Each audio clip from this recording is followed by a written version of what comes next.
Khokhovula, ukhokhovula, awu dabalo, dabalo, ukhokhovula. Pardon the interruption, there was a call and Mr. Khokhovula had to then aid the person's difficulties. But back to the interview, the last question we asked was, are there any other ways of dealing with the various forms of isiqhito? Yes, the question asked, are there forms of dealing with various types of isiqhito? I see myself to date as an expert and a guru when it comes to formulating, when it comes to inventing medicaments as for the solutions of different kind of problems, but in a way of Bantu medicine. Yes, there are, each and every type of isiqhito has got its own formula. But at other times you'll find that one formula which is specific for a certain isiqhito can be an ingredient to the other. Sometimes they come in combination, sometimes they are specific for a certain isiqhito. So each and every isiqhito has got a medicine or a formula to rid it of the human body. Okay, last question. Just wanted to find out what exactly do you have to say to the non-believers or people that think that this is superstitious or fake? A very good question indeed. There is no such a thing as non-believers. I've heard of atheists, that is the people who don't believe. But I want to tell you, they do believe, and they know as I'm speaking that they do believe. Because they know there is belief and believing in something. So they do believe, but just because they want to be classified and known as atheists and non-believers, they will present as such. But now, what I've seen on this dirty planet, Earth, is that people don't believe when they are not affected by these problems. But when they've been affected, they are the first and the foremost to consult with me. I will give you an example of my friends, the pastors, the Christians. They don't believe in guys like me when they are doing the church business. Yes, it is allowed. We cannot all be everybody. But when it comes to their need, they are my big customers and they pay me well because they want to come once. They don't want to be seen more often at my premises. So they would come here, even if you charge them big money, they'll just pay you that big money. They don't want to end up being seen and caught that they do occult. They consult with me. So to answer that question in length, there is no such a thing as non-believers. Those who don't believe or who see themselves as non-believers, I assure them, these problems, if they are attacked, they will force them to believe. And they will come to me as believers. And I will not chase them. I'm not their judges. I will help them and they pay me money that I buy these cars and these lovely homes that I have here. I thank you. Also, what do you have to say about the people that doubt your legitimacy and power? That is not much of my worry. I cannot strain my mental faculties beyond the point of human rationality, messing up my brains, my time that I've got to invest in getting people to learn this thing of spirituality with people who actually doubt my legitimacy. I haven't heard of any thus far. But what I'm saying is that if a person doubts that I have the powers, you give me your loved one. The person that you love the most, I attack him spiritually. I kill him, we go bury him. And then when we come, you shake my hand and you say, Khokhovula, really you have the powers. Would that be good for somebody? I don't think so. Now, when it comes to legitimacy, I'm Khokhovula, a traditional healer in a spiritual calling in this attachment.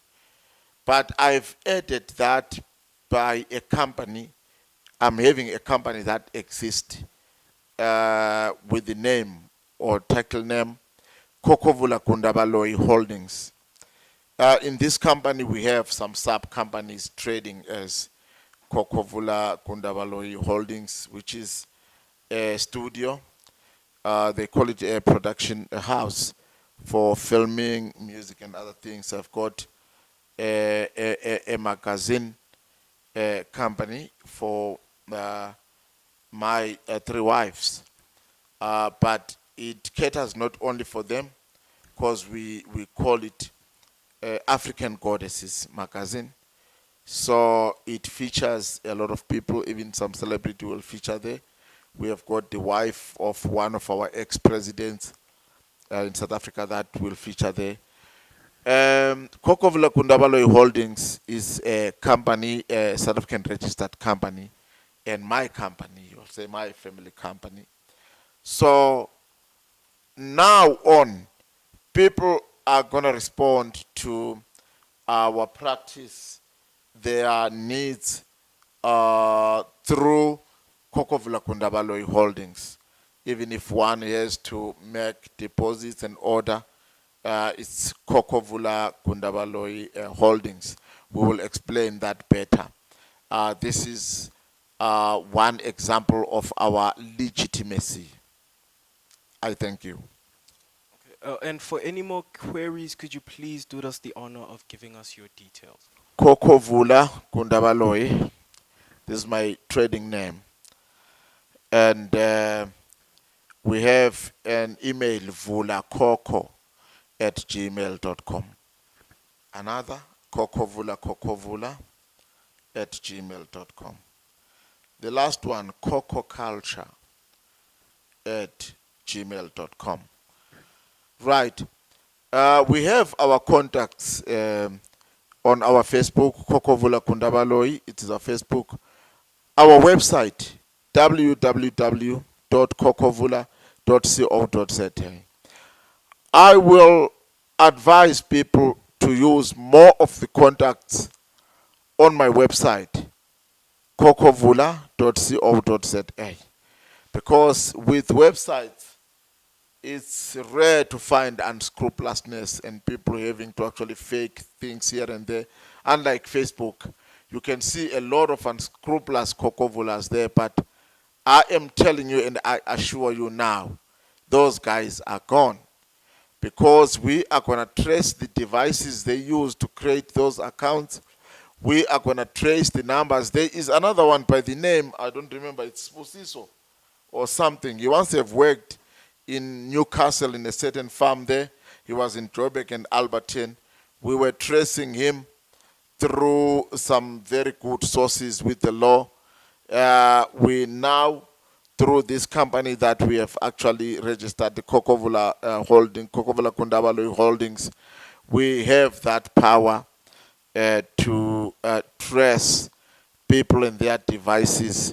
Anyone who actually fake us. There is another one in Mpumalanga. I was tipped by another guy called Sandile to say we saw a shop there which is labeled in its doors Gundabaloyi Muti Shop. I said, that guy will go to prison. Give me his number. I phoned him. He's a foreign guy, like that accent of the Nigerians and the Ugandans and the Ghanaians. And I asked him, why are you trading with my name without my consent? Because I don't even do franchise. I don't want to mess up my name. He kind of apologized and said the people who supply him with Muti from KZN, they actually asked him to trade with that name. I told him to actually remove that name and find another name and trade with it. So what I'm saying to people is that sometimes it doesn't it bothers me when people actually do this faking, but not much, because it tells me I am genuine. People would not want to fake fakes. People don't fake Chinese products. They fake Nike. They fake those big brand names. So I am a big brand name. I'm taking it from being faked, because people fake only originals. I thank you.